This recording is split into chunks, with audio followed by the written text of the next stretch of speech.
What's up? Not much. Actually, as I was, we were both doing our respective gamer Ps. I was thinking, man, Oh, so now you're pissed as gamer pissed too? just by association. Okay. I was thinking, man, I wish Sarah had already watched Spider-Verse by the time we were recording, because it's literally the only thing I can think about, probably ever and for the rest of time. Well, that means we'll be able to talk about it on our next episode. Yeah, that's true. That's true. Which, by the way, will be in 2 weeks from this one. Sorry about missing the episode last week. We got busy for holidays, and also no episode next week because Blair's in New York City, and we probably won't have time to sit down and record something before then.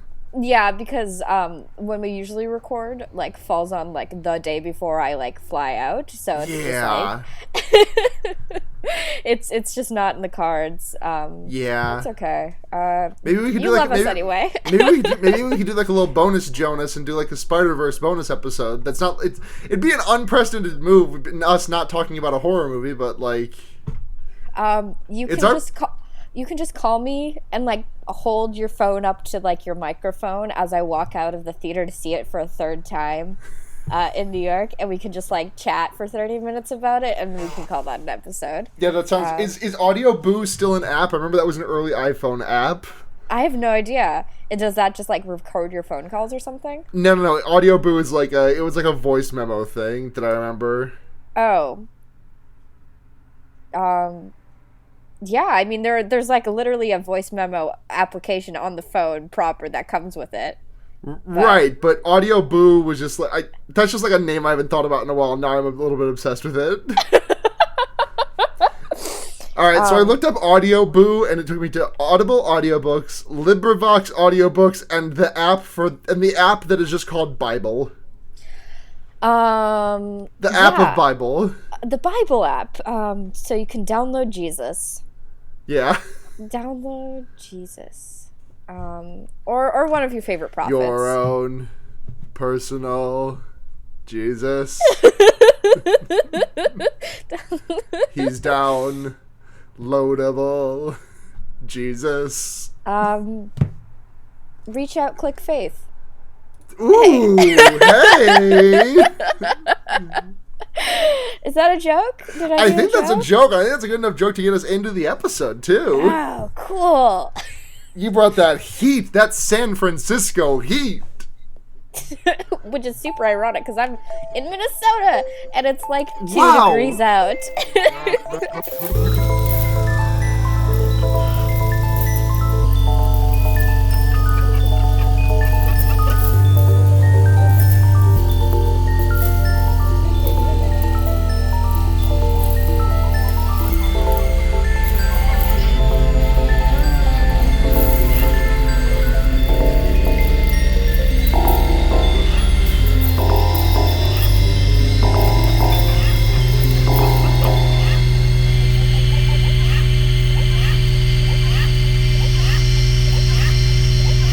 Welcome to Fear Baiting, everyone.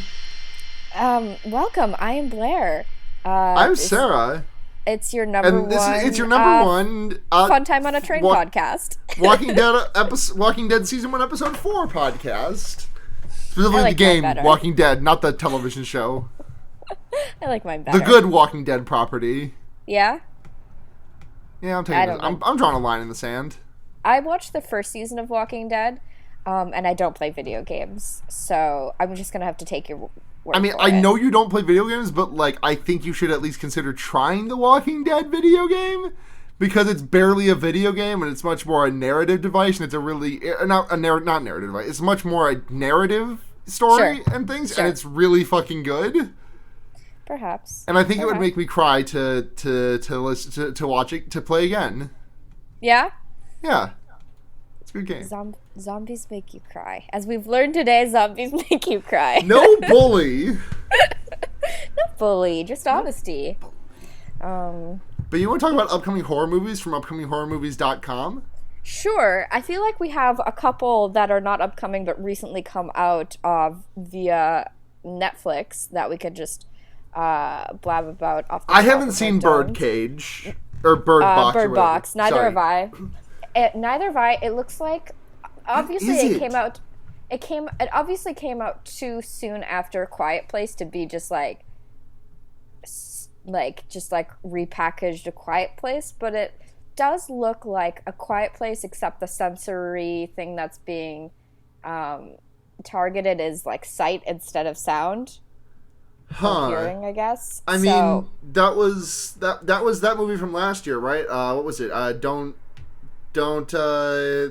Not Dead Silence. What the fuck? You know the one I'm talking about? The one where they try and rob the man's house? Don't Breathe, yes. I think that was it. Okay, so this one is basically like there's this creature in the world. It's like post-apocalyptic-ish. And if you see it, it makes you go crazy and like kill yourself and everyone else around you. It literally sounds like a creepypasta plot. You know what I mean? Is it good? I don't know. The posters look good. I've heard nothing. I've heard more about the weird marketing that Netflix is employing, which is like making dummy Twitter accounts and like retweeting them with a bunch of dummy Twitter accounts.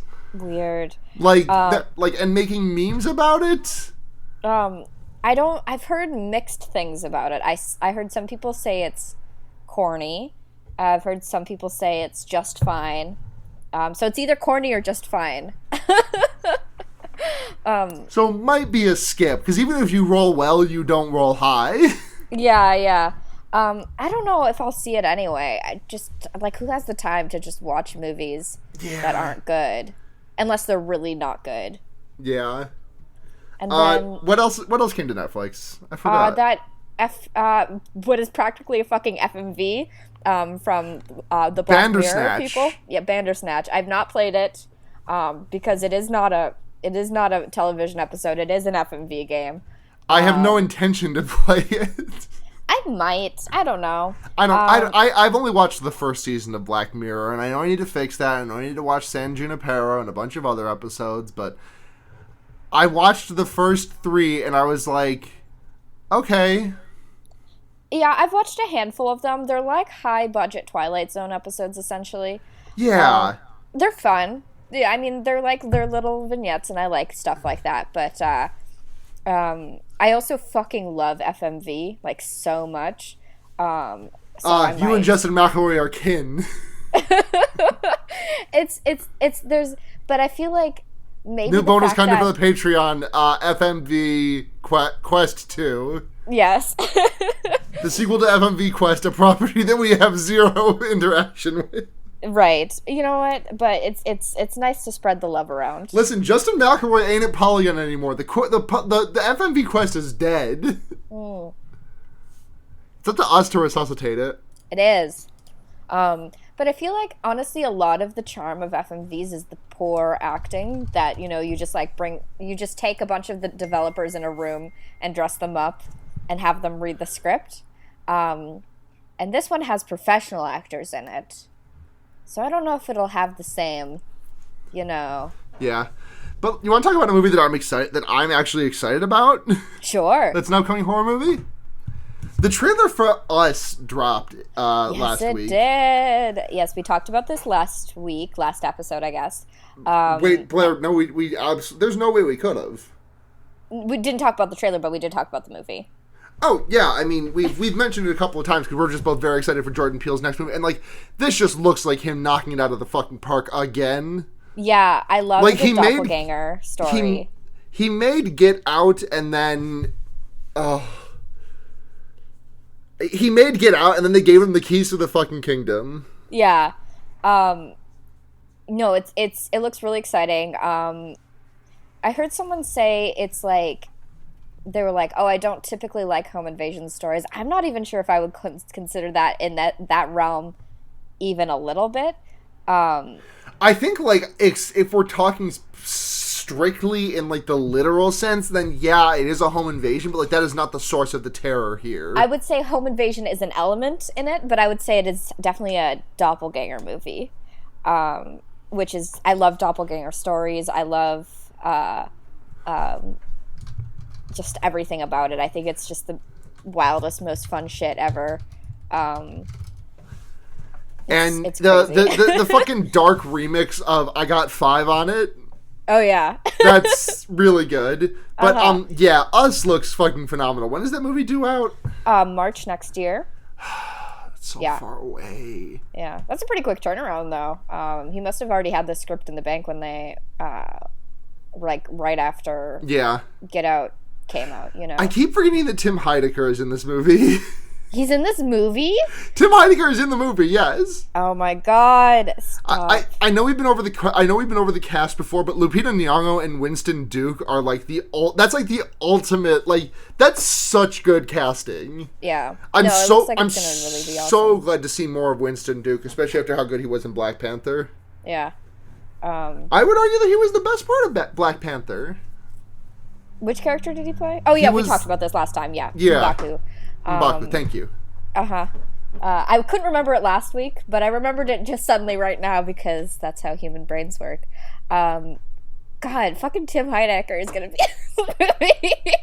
Sorry, that is so crazy to me. Like everyone else, I'm like, I can see you doing a horror role. I'm sure he did a great job, you know?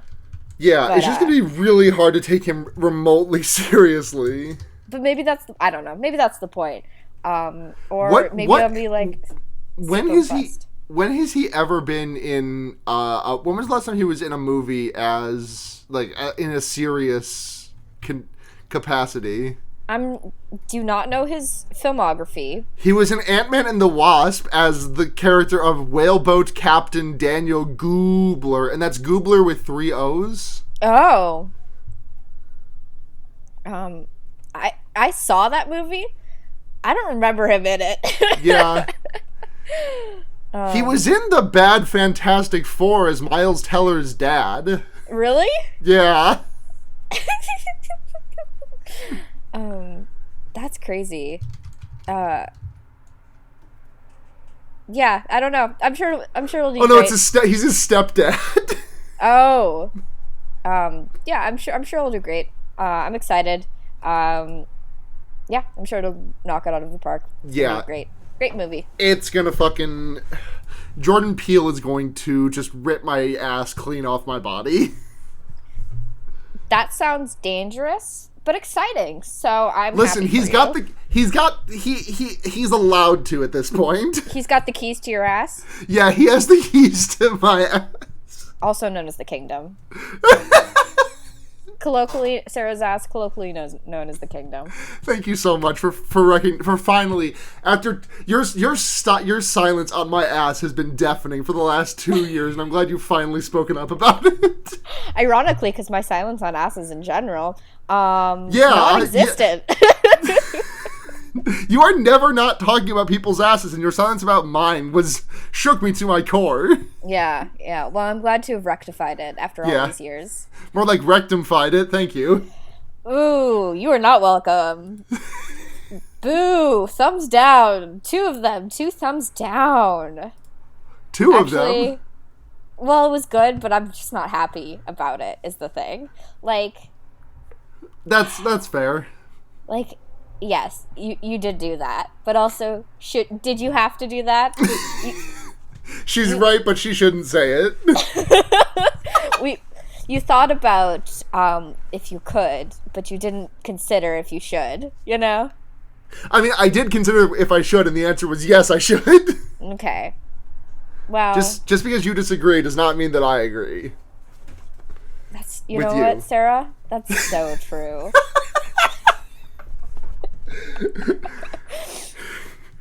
What the fuck did I just say? What the fuck have we been doing for the past 10 minutes? I'll be real. I had a little bit of weed this morning. I'm not still high. I'm just kind of like this. Sure. Yeah. No, I've done podcasting with you for 2 years. You've got a point. I know how you are.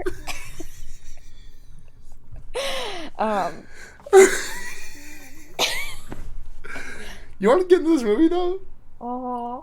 Because we watched Train to Busan this week, which was another just absolute banger movie. Yeah. It was great. I love Korean horror movies. Yeah, we've only watched 3 on this podcast, and you weren't here for one of them. We watched The Wailing, we've watched the host, which I did with Sophie, and then we watched this one. We really need to. Oh, I think we watched Shudder, which was also a Korean horror movie. That was really early into our days. Yeah, that was like in our first 10 episodes. Yeah, but I have seen the host independently of this podcast. So. Good movie. Yeah, good movie. So I had zero expectations for this movie. I had no idea what it was about. All I knew was that I had heard the title before, and you liked it. So yeah, when zombies started showing up, I was like, like, oh, you didn't know this was a zombie movie? No, I had no idea what anything. Oh wow. God, that's. I guess that makes I guess that kind of makes sense. Like nothing about the name implies zombos. Yeah. Yeah, and yeah, I'd only ever heard it by name before, just like in reference to like other films, I guess. Or I think was one of the actors in this movie in one of the other horror movies we watched. I feel like I recognized which one? The husband of the pregnant woman. You mean Sang-hwa? Yeah. That was the character. The actor is Ma Dong-seok, and he was in. I feel like I recognize him. Let's see. Maybe he's just got one of those faces. He did look a little bit familiar, but I'm trying to see if anything. He was in The Good, the Bad, and the Weird. You seen that movie? Mm-mm. No. I've heard it's good. I've been meaning to watch it. I might have seen like images from it. That's probably what it is. Yeah. God, this is stimulating conversation. Anyway, so our movie. He was in an episode of Sense8. I did not watch that show. So, I have a story about that show though. When I was at Pride, I think last year or the year before, there was this. That was definitely the year before. There was this woman walking around with a petition to like get Netflix to put Sense8 back on, and I was like, "Girl, it's not gonna happen. Not your Pride petition." It was just very strange. She, like paper, like pen and paper, and I was like, okay. I guess maybe a little bit more proactive than posting one on the internet, but no, I don't know. I mean, listen, don't get me wrong. I'm disappointed too, but like, right. We all feel the sting. Netflix doesn't give a shit because they just paid $100 million to keep Friends on their network. How expensive can Friends possibly be? $100 million. Like that just doesn't seem right. It's way too much to pay for Friends. It is way too much to pay for any show to keep on. I can't think of anything that I would think deserves $100 million to keep on Netflix syndication. I would say Avatar: The Last Airbender. $100 million? I mean, have you seen Avatar: The Last Airbender? Several times. I just like this. I don't even know if it's a quality thing. It's just like that is just too much money. Too much money. Andrea and I are currently in the middle of a couple of long animes. We're like, she's showing me 2 things currently, and I'm showing her 2 things. She's showing me Yuri on Ice and Doctor Who, which I'm enjoying a lot more than I remember liking it when I was younger. Don't worry, I'm not going to become a Doctor Who poster or anything, but like... Doctor Who is good, actually, is the thing. Well, it's not good, but it is good. All we have is up until the end of David Tennant. She does not have anything from Smith or Capaldi. Yeah, you honestly could give Smith a pat. Well, I watched some of it. The thing is, when Moffat becomes showrunner... It's bad.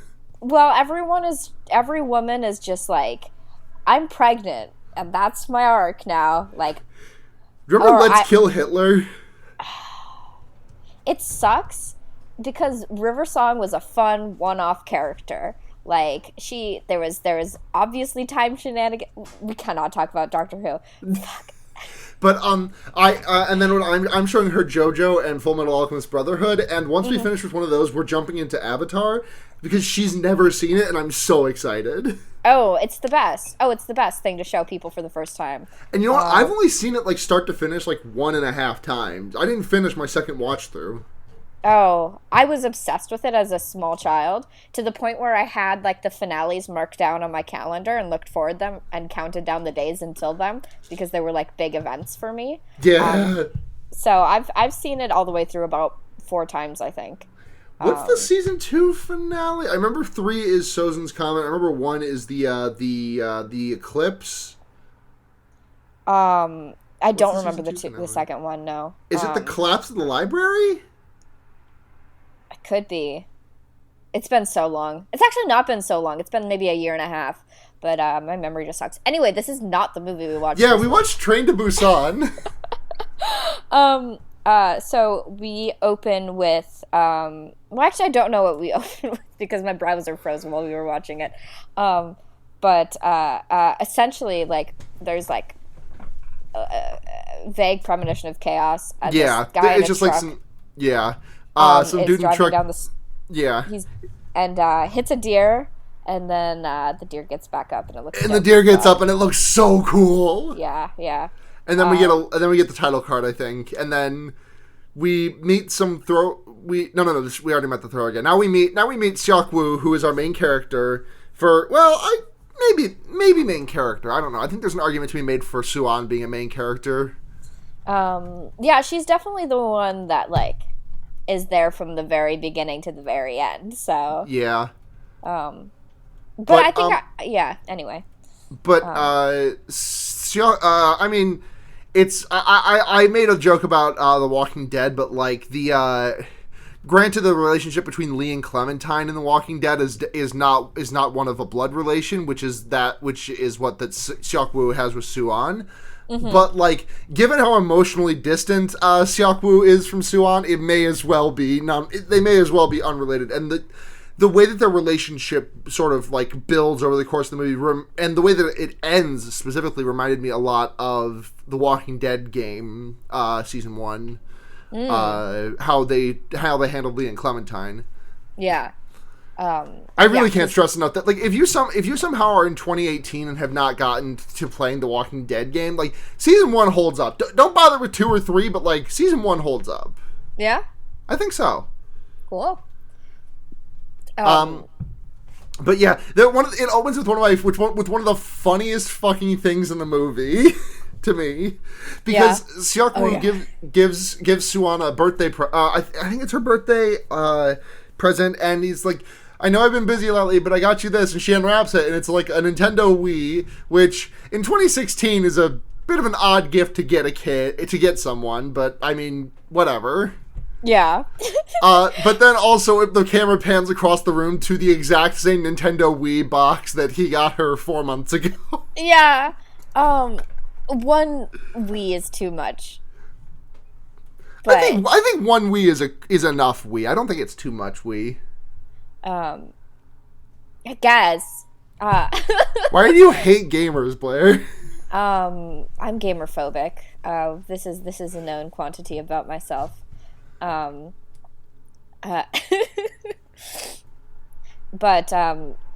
yeah, I guess one Wii can be justified or whatever, but 2 Wiis, come on, what are you gonna do? Have them like fight each other? Oh my god. Yeah, but so she's like, I don't want this second Wii. I don't want the first Wii either that much, really. But right. What I want to do is I want to go see my mommy, because Seok-woo is epic divorce man, and his wife left him. We love the divorces. I love the divorces. Epic divorce man is just one of my favorite, like, 3-word strings in the English language. It's, you know how they say cellar doors? Yeah. It's not quite. Now I'm not gonna say that because I've said that about Tiger Girl Fat Pussy, and I cannot betray that. But like this clocks in like above cellar door, but below Tiger Girl Fat Pussy. Well, I guess to each their own.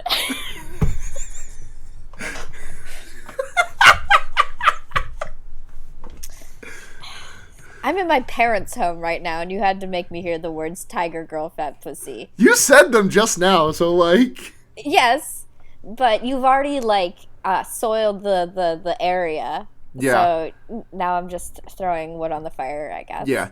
But so they get on a train to go to Busan, and we meet our major players in this movie. So we already got Seok Woo, who's the epic divorce man. He's a fund manager. His daughter Suan, and then we meet my personal favorite character of Song Hwa, who is just like kind of like a burly working class guy who's kind of just a very good dad and a little bit of a goof sometimes. Yeah. His pregnant wife, Seong Kyung. Then we have the baseball boy of Yongguk, his friend Jin Hee, a homeless man who is not named in the credits or anything, and Yeon Suk, a rich COO of a rail company, I think. Yeah. Absolute bastard man. Yeah. I think the moral of this movie is that capitalism is evil, or at least capitalists are evil. Yeah, I think that's a moral of this movie. I don't know that it's like I don't know that it's like the central thesis, is it? No, probably not. But yeah, Yeon Suk is like definitely a sort of antagonist, but not like. I think he's just like a greedy person who wants to survive. He's not doing it out of like capitalistic desires. He's just kind of like a shithead greedy person. Well, allow me to lean into this argument I only half believe in. I think a lot of the character growth. So we have the epic divorce man, Seok Woo, and the COO Yeon Suk, as kind of almost foils to one another, because right, yeah. Seok Woo is a fund manager who grows to not think of people who cannot fight for themselves as disposable. Yeah, whereas like there's a thing early in the movie where he like refers to the people who are beneath him in like the employee chain as lemmings. And it's to the point where he has like every single like employee at his company who is like below him on the food chain is in a folder called Lemmings on his phone. Right. His gargantuan phone. His iPad phone. Yeah. Whereas Yeon Suk is just gets more and more selfish as the movie continues. Like it starts with him being like, we have no idea if he's infected. We have to keep these people who look fine. Like we know what infected people look like, and they're a little rough around the edges, but they don't look infected. Out of our train car, to the point where I'm going to shove this young man's arm in a like closing door because I want him out of this train car. To the point where he like shoves a young woman out of the way, and she gets bit by one of the infected. He beefs it though, so it's fine. Spoiler alert, he does beef it. He does beef it at the hands of Epic Divorce Man. Yeah, we should probably go through this in order a little bit more. Yeah, and before we talk about larger themes and stuff that. These are all the players set up. Everyone's kind of like on their way to Busan or connecting stations in the midst from where they start to Busan. And we need all our players, and then a zombie girl gets on board, a girl who got bit by something, and she like slowly starts to deteriorate, and like there's something in the way that the zombies are shot. Like I feel like they are at an accelerated frame rate or something, but not by like much, but like I feel like they might be like at 1.2 speed or something sometimes. Sure. Like when it's possible. When she like stood up, like that was like really like the way that she moved was very weird. Yeah. I mean this movie hits a lot of uncanny valley vis-a-vis movements. Yes. It's very like someone trying to emulate a human walk. Like if you told someone to like walk like a normal person, like this is kind of what would happen. But also they don't walk very often. They run a lot. Yeah. It feels very typically zombie. I mean, it's competent typically zombie. Like it's very competent at what it does, but it's like this is, as far as like typical zombie things go, I think this is like I think this is actually a pretty scary interpretation of them. And I also, one of the things that I really like about this movie is the way that it like portrays the hordes of zombies. Because, like, a bad zombie, like, the way that these zombies move, like, they just kind of wind up, like, tripping over each other, fumbling into each other, and just, like if they're condensed just piles of bodies. Just piles of bodies. And it's just, like, that's the way that, like, that's, like, if zombies were real and they worked like, this is how they would wind up. Like, they would wind up in these giant piles of just, like, masses of corpses everywhere. And it's just, like, it's really cool the way that they do it. Like, there's a scene at the end when there's like a carpet of zombies draped over the back of the train, basically, like clinging. Two of them, or three of them have like clinging, and then like a bunch of them are trying to climb over them and like creating like a weird net. And it's really fucking cool. I love the way that the zombies act in this movie. Yeah, it's one thing, or it's one thing to see an individual person move incorrectly.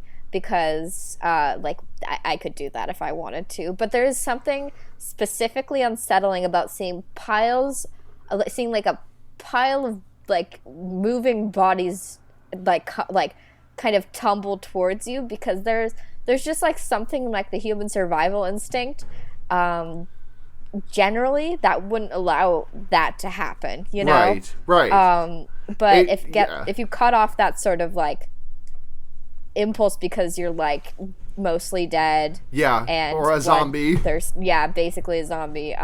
You know how much this movie took to make? I'm looking at the budget right now. 8.5 million. It feels low. It does feel low. Very impressive. Looks great though. Yeah, this movie, like, there's no there's I mean, the makeup on the zombies just looks fucking incredible. Right. Yeah. Like, they kind of do zombies a little bit more, like, it's not an uncommon way, but it's like, it's very much like these are very fresh corpses. Like, the eyes are glassy, and like there is like weird, like almost like varicose looking veins popping up all over them, and like it looks really fucking cool. I don't think they have anything new to say about zombies, but they can say what's already been said about zombies really, really well, which is what makes this a good movie. You know? Absolutely. But, so we have a lot of, like, they try and get to, like, and we get to my favorite scene in the movie, actually, which is, second favorite scene in the movie, which is, like, the siege at Daejeon Station, when they, like, try and, like, find a place to stop off, because there's apparently military there, and, like, they're trying to, like, get close to the military, and then they get close to the military, and it's all fucking zombies.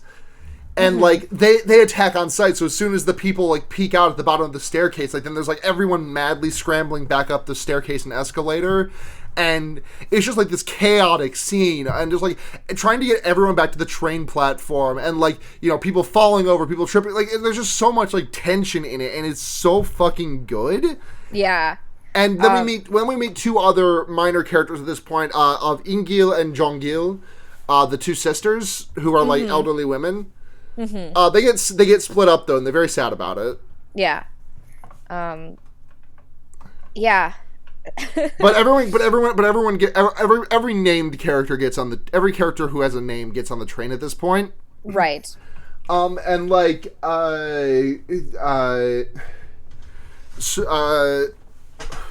this is right. Okay, so then they get into the train car. They're like 5 cars apart, and sorry, I'm just double checking names. Jungkook, Jinhee, Yeonsuk, and are on one end. Sorry. Jinhee and Yeonsuk are on one end, and then Jungkook, Seokwoo, and Sunghwa are on the other. And then hidden in the bathrooms in the middle are the homeless man, Seongkong, and Suwon. Yeah.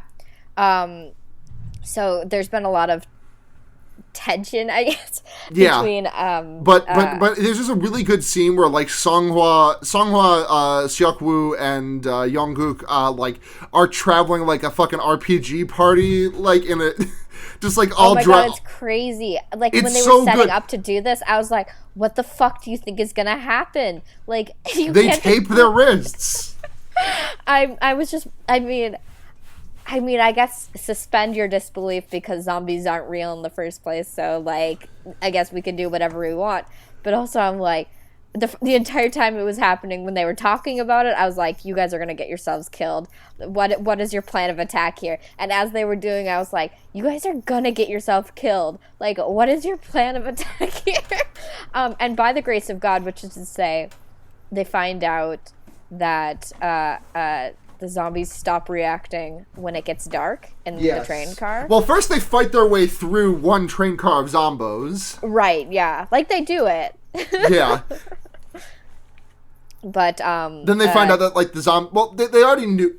They knew already that the zombies worked on sight, but they didn't know that, like, going through a tunnel would be dark enough for the zombos not to see them. Yeah.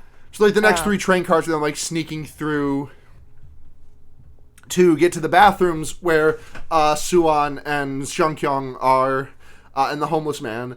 And they grab them and they get there. But Yeon-suk has ordered the front train car where everyone else is to lock up because they don't trust that Seok-woo and the gang are all bite-free.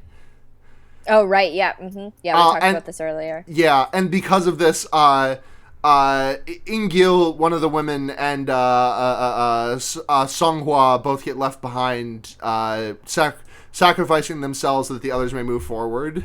Yeah. It sucks. Yeah. Sung-hwa is such a good character in this movie. Yeah. I'm so sad. Yeah. For some reason in my memory, he survived a lot longer, so I was really sad when he died that early. Yeah. I feel like, but at that point in the movie, it felt like the falling action. There's like another 50 minutes of this movie. Yeah, because this movie's great. Well, this movie's long as fuck. Like, it's good, but it's long as fuck. Yeah. But then, because so before, like, the wife was talking to her husband, like, you have to name. He's too lazy to name my child, so we just call the fetus Sleepy. And then when he's about to die, he shouts out the name for the child. The baby, yeah. Yeah, it's like... Sung-hwa. Yeah. I'm surprised I didn't get teared up at his... I teared up twice during this movie, and neither of them were at his death. Yeah. I cried over Epic Divorce Man more than I cried over Sung-hwa. To be fair, Epic Divorce Man's death is also very sad. It's super sad. It definitely is the most sad. I don't know. Suwon singing that song... we'll get there. We'll get there. Yeah. What happens? Oh yeah, so Jungkook uses his powerful baseball skills to beat the shit out of the glass door and force his way into the train car. But Yeon-suk forces them to be cordoned off. So basically, all the named characters except for Yeon-suk are Yeon-suk and Jung-gil, the sister of In-gil, are cordoned off in a different train car, and Jung-gil sees her sister zombified and is like, "I must be with you." Or what is it? Why does she open the door? Because she doesn't want to live without her. I think it's I don't know. It's kind of unclear. Basically, it was like, you've sacrificed so much for me, so etc. etc. I really failed to understand this character's motivation, because it's like, okay, it's one thing to like throw yourself into this whole thing, but there's like a whole train car full of people who you're also going to be throwing under the bus because of that, or perhaps thrown under the train. I think she may have been mad at the rest of the train car for like refusing to let the party that held her sister in. Yeah. So I think it may have been like a little bit of revenge, like taking yourself out, but also taking down the bastards with you. Because like every single person, with the exception of Jin Hee, was trying their hardest to keep everyone out of that building, or to keep everyone out of that train car. Yeah, but that's like between them and their god, you know? Like, who No, don't get me wrong. I don't think she made the right choice, but I think I'm trying to justify why she made that choice. It's not a good choice that she made, but I think it is the reason that she made that choice. That's true. I just didn't feel like I was like support. Like, I felt like maybe I was expected to cheer on her decision, or at least feel anything more than like fucking disbelief that she was doing this, because I was like, they'll meet their maker one day. You can just chill. But you know what? People do crazy things in times of grief, so maybe it's not that. Yeah, but not that bonkers. I think another thing that left me a little. I feel like another thing contributed to that is that I feel like we don't get too much of these characters with like they are introduced and both die within like 20 minutes. Yeah. And it's like, I commented when we were watching the movie about like how Ingi's death was is that her name? Ingil, sorry. Yeah. Ingil's death was framed like as like the loss of a really important character, and like we had only been introduced to the character maybe 5-10 minutes prior.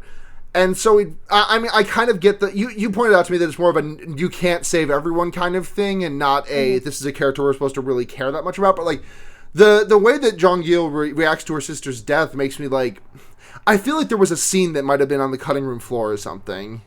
Yeah. I feel like, I think it's relying a lot on the fact that we're going to care a lot about the fact that an elderly woman is being sacrificed. But she was on her way out anyway, so who cares? Blair, no! She's not real, it's fine. But Yeon Suk manages to survive by hiding with a train attendant in the bathroom. Mm-hmm. So, oh my god. So, what chaos happens next? So they get to the train has to come to a halt. Oh yeah, that's right, because there's a crash on the tracks. Well, no. Everyone gets off the train at this train yard because it's blocked, right? Yeah, that's what I mean. Yeah, okay. And then, like, everyone gets off the train, like, Final Destination 2 style, like, a flaming train comes out of the smoke and, like, crunches into the car, and it separates Jin-hee and Jungkook from the rest of the gang. Yeah. And they're trying to, like, reunite with everyone, and then that's when Yeon Suk comes through, and he's like, he opens one side of the train cart, throws Jin-hee to the zombie, and then just, like, breaks through the window on the other side while Jungkook is trying to save her. Yeah. And then sucks. Yeah, because then Jin-hee dies in Jungkook's arms, and he's just like, I don't want to fucking keep going on this, and he just lets her kill him. Yeah. And then Yeon Suk murders the conductor, because he's like, help me, and the conductor's like, oh fuck, fine, I'm coming to help you. And then like Jungkook, the conductor gets ambushed by a bunch of zombies, and Jungkook's like, well, bye, sorry, I can't help you. Yeah, it's very literally, I've got mine, so fuck you, basically. And then the homeless man throws himself to the wolves for the sake of everyone. Yeah. Because Seong Kyung, Suwon, and Seokwoo are cornered underneath a cable a train car, underneath between a train car and the wall. And there's just like hordes of zombies that are threatening to break through the window at any minute.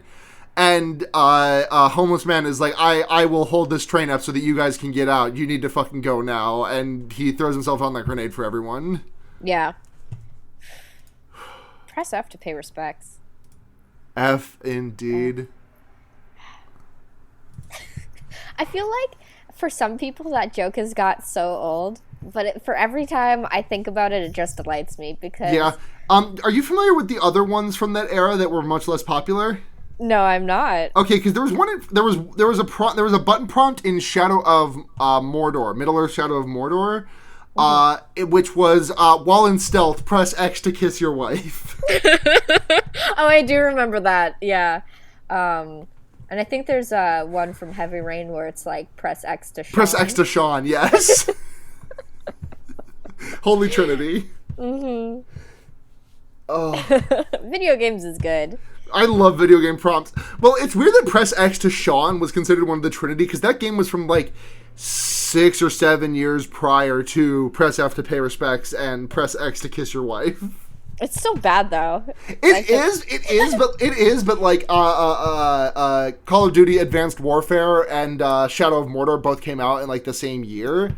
So like including those two, and then just like because you needed a third, you just reached back 8 years to grab Heavy Rain. Heavy Rain is eternal. Heavy Rain is eternal, especially that scene where the guy's going through and just fucking up all the button prompts. And he just like crashes around the supermarket. Okay, but that's literally me. So, not to derail a little bit, I was playing the Spider-Man video game, and I'm not good at it, but I like a Spider-Man. So, I was doing like quick time events, and I failed like every single one of them, and I was like, oof. It's hard being Spider-Man. There's like accessibility options where you can like make those things like auto wins, right? I didn't know that. Yeah, the accessibility options have a thing to like turn off QTEs, I think. Oh, yeah, I fucking hate QuickTime events. Yeah. Anyway, maybe I am gamer. Hey. Maybe you were a gamer. I didn't know you had a PS4. Yeah, it's not mine. It's my sister's, but yes, it's here. We stand Blair's sister. We do. You're not living with her, are you? No, but I'm at my parents' house like most of the time. So because I like to have fun. You like to have fun. I like to have fun. God. Anyway. But Seokwoo, Suan, and Seongkyung get to the train car that's going to be their ticket out of there, and it's already like in motion. And Seokwoo like fucking kicks the shit out of the zombies that are making like the human bridge dangling off the backside that I described earlier. Mm-hmm. And then Yeon Suk waltzes out of the conductor zone. I cannot remember the fucking conductor car. That's not the word. Is that the word? The first one. Conductor zone. The car, that's the first one. Yeah, the front car. But he walks out and he's got the varicose veins, and he's got the glassy eyes, and he still has a little bit of consciousness left, which is a little bit weird, but whatever. Sure. You know what? It's narratively interesting. I'm okay with it. Yeah. I'll concede that.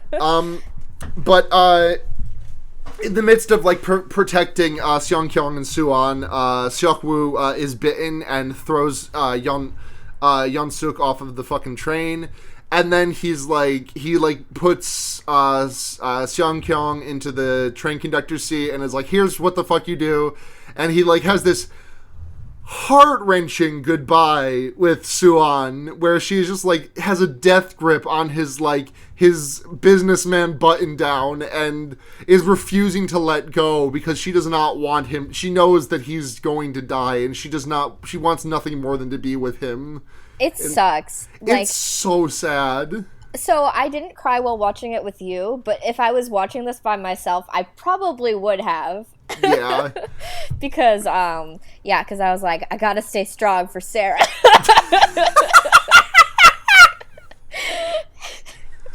One of us has to keep it together.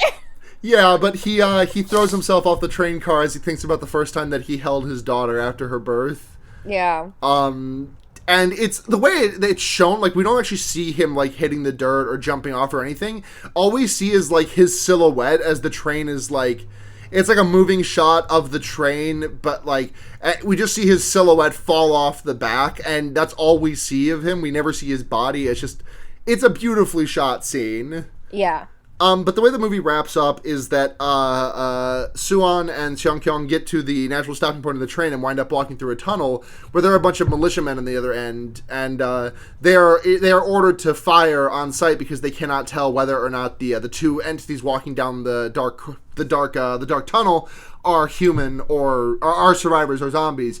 But then before they take the shot, they hear Suan singing, and it's fucking Aloha Oi, which is just like a shot aimed directly into my heart, and yeah.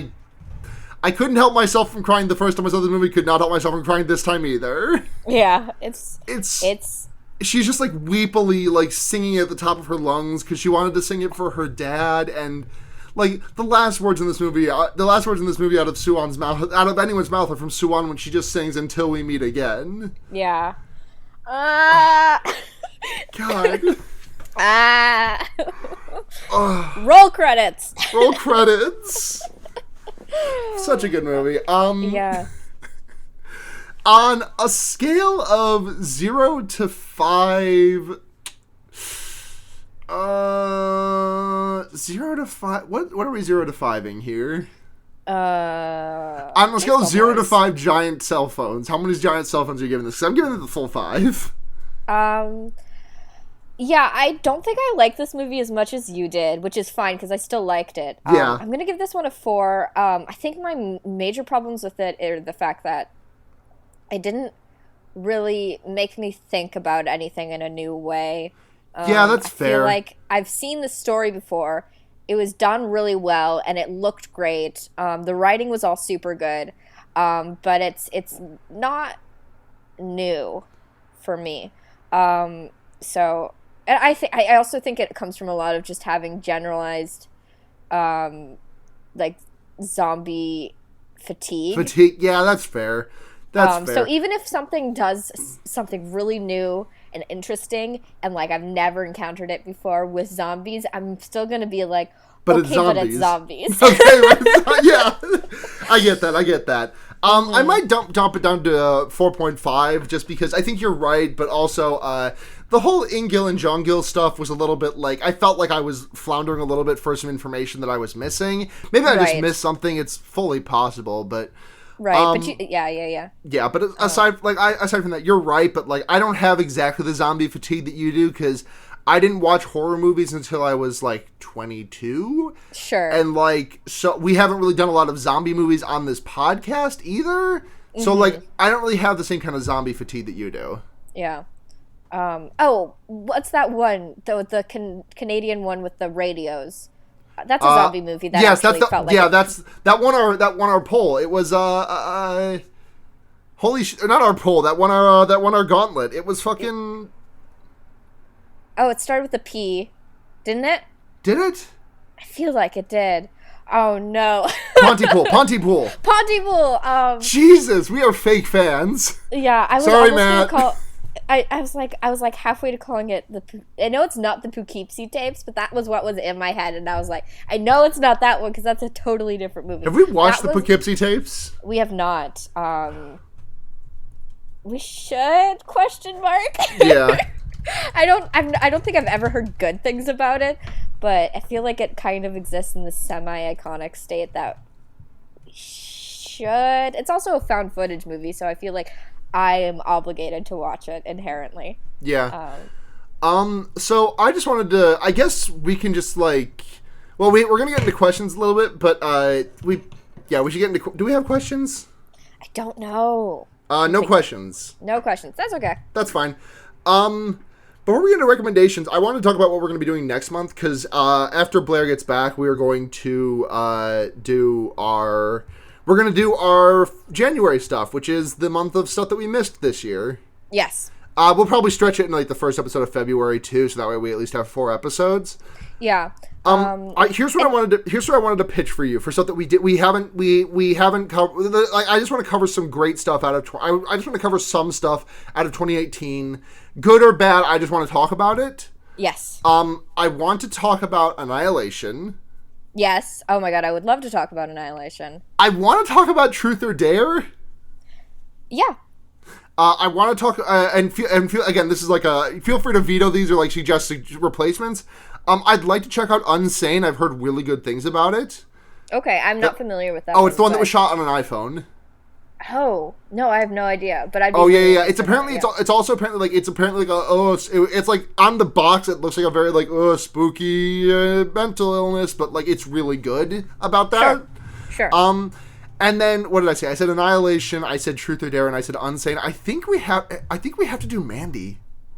Oh, I've been wanting to see Mandy since it came out. I was so busy when it came out, and also I think Dead broke, so I couldn't. It's on DVD now, I think. Yeah, so we'll probably be able to find it for streaming. Yeah, but that the only thing that really skips that I would like to cover at some point in the future is that skips A Quiet Place. We can bleed into February. I mean, we're already bleeding into February, so we can bleed that's true. further into February. February is short, so we can do whatever the fuck we want with it. Oh man, I really want to watch Hellfest, actually. We'll talk about this, but so that's in 2 weeks. Blair, what of those movies? What do you want to watch first?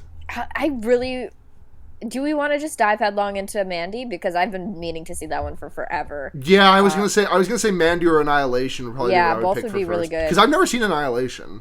Oh, you haven't? No, I didn't. That's the one with the fucked up bear, right? Yeah. Oh, it's gonna kick your ass. I'm so excited. Listener of this podcast, Andrea's roommate, Carriagewin, has it on on 4K, so I think I'm going to have to tuck into that on New Year's Eve. Fuck, yes. That sounds awesome. Yeah. But recommendations. I'll go first. Okay. My recommendation this week is an anime that I finished watching recently. It's called, well, I finished watching 2 animes. I guess I'll list them both. I finally finished watching the last 2 episodes of Cells at Work, and I know I recommended that prior on this podcast, but I just want to restate my recommendation for it, because I finally wound up finishing it. It's a great show, a lot of really good comedy, a lot of really great writing. The characters are great. I love all of the designs, and it taught me a lot about the human body that I'd forgotten over the years. Like, I know what an NK cell is now, and I want her to kick my ass. Aww. And Sarah gets an education. Yeah, Sara learned thing. The other anime that I wound up wrapping up recently was SSSS.GRIDMAN, which was an anime that just finished airing on like last Sunday, I think. It's a Trigger Studios works, which I don't have a high degree of trust of Trigger especially when it comes to like big fighting shit. Like, Kiznaiver's good because Kiznaiver is like, it's got all of their animation stuff, all of their big animation budget, but none of it somehow is missing all of the horniness that's in all their other big action anime. Like, there's no, like, in Kiznaiver, to my recollection at least, there's nothing like, you know, being horny for the 14-year-old Yoko like in Gurren Lagann, or like the whole like being a naked teenager is actually good and cool in Kill la Kill, and the whatever the fuck like the entirety of Darling in the Franxx. So I was a little bit trepidatious going into Gridman. But I was pleasantly surprised. It is a big action show. It's the giant man genre, like an Ultraman or a Mega. I guess I can't think of anything other than Ultraman off the dome that like exemplifies that genre. But it's really fucking good. It animates gorgeously. Like all of the character, like not the giant mech characters, but like the actual characters are based off of old Transformers, which fucking owns. It's really good writing, a really good story, left me tearing up almost once or twice, and it's just really fucking fun, and the opening fucking rips. Nice. An anime. I've been watching so much anime this year. I think I've watched enough to make a top 5, and maybe even a top 10. Wow. Cool. I can't recommend Spider-Verse because everyone is recommending everyone's Spider-Verse, so I'm going to make a bad decision.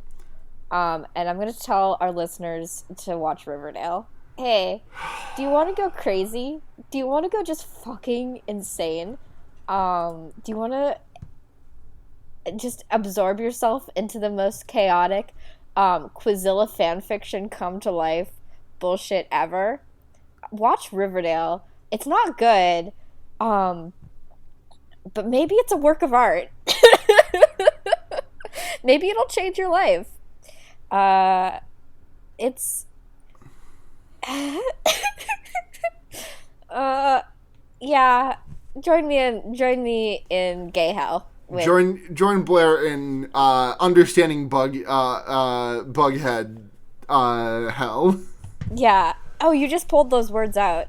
Oh, jeez. What?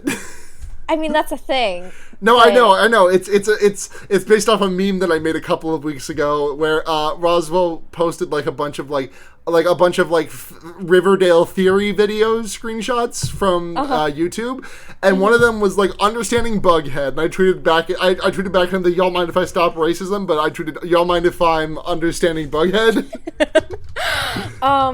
I can't believe there's a video essay for understanding Bughead because I need it because I don't fucking understand the ship. We cannot talk about Riverdale shipping on our podcast, but we can, and you will eventually. I will. They Betty Cooper is the biggest fucking put together horse girl proto lesbian I've ever seen. I went to high school with 5 women just like her, and they're all gay now. Also, Jughead is gay, but Jughead's always been gay, so whatever. That's I hate Riverdale. Please watch it. It's the dumbest great show. Yeah, it'll ruin your life. But if you want something that won't ruin your life, you can support our show on Patreon. patreon.com/fearbaiting. That's the show. Supports the show and our sister podcast, The Wonder Yerks, where me, Sarah, and our friend Sara talk about Animorphs. $1 a month gets you early access and voting on some episodes. Hey Blair, you should open Telegram real quick. Oh.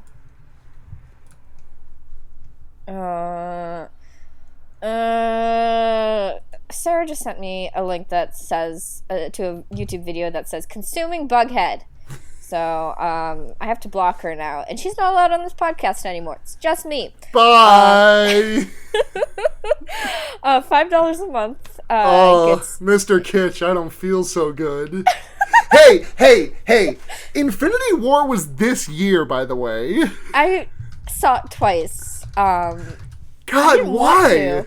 Okay, I saw it. That movie came out in April. Yeah. I saw it twice. My mom wanted to see it. She's my parent who watches superhero movies, and I kind of like superhero movies, so I see so much bullshit with her.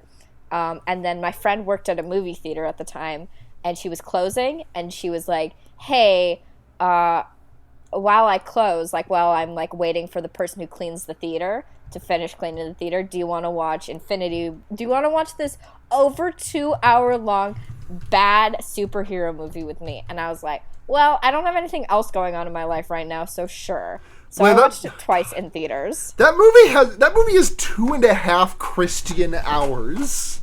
It didn't need to be more than 80 minutes long. I haven't seen it, so I don't know, but I trust you. Did you read off our Patreon names? Oh, yeah. $5 a month gets your name read on the show, $5 and over. And $10 a month means you get to slap us on the ass and tell us what movie you want us to watch. Yeah. Find me, IRL, and slap me on the ass. Once. You were allowed to do it once. You may do it once. Yes. So, thank you to Michael Kaiser, Paul Moran, Kit Spindler, Paul Bechtel, and Sophie for supporting us. We love you. We love you. If you want to find us online, you can do so at fearbaiting on Twitter or fearbaiting@gmail.com. If you want to find me online, you can do so at BlairKitch on Twitter, blairkitch.tumblr.com. You can go to my currently empty domain, which is blairkitch.com. It has nothing on it, so you can just stare at a blank screen for a while. It's going to be fun. Hey, Sarah. I can be found on my not my sister podcast, but on my Leftism podcast, Henry Kissinger's Pokemon Going to Die. I was on this week's episode. It was a very good episode, in my opinion. We predicted the politics, the headlines to come in 2019. Yeah, it was a fun one. I thought we had fun. Cool. I had something to say right here. I forgot. Oh yeah. I was also on an episode of Setting the Record Queer by friends of this show, Alexis and Kaylee. It's a really good podcast. That episode should be going up tomorrow if you're listening to this when it comes out. So January 1st. But yeah, you should tune into that. It was a really great episode. Thanks again for having me on, y'all. And I can be found on Twitter at Sunhatzhenya, SUNHATZHENYA. That's also my Twitch name where I've been trying to stream a little bit more. And I'm on Tumblr, Chie Satsunakas. Nice. Hey, that's all the things. Thank you so much for listening. We will see you in 2 weeks with our episode about Mandy. God, I just forgot. Brain work good. But until then, I have been Blair. I am still Sarah. Still Sarah. And remember... You can put a fucked up guy anywhere. On any train. On any train.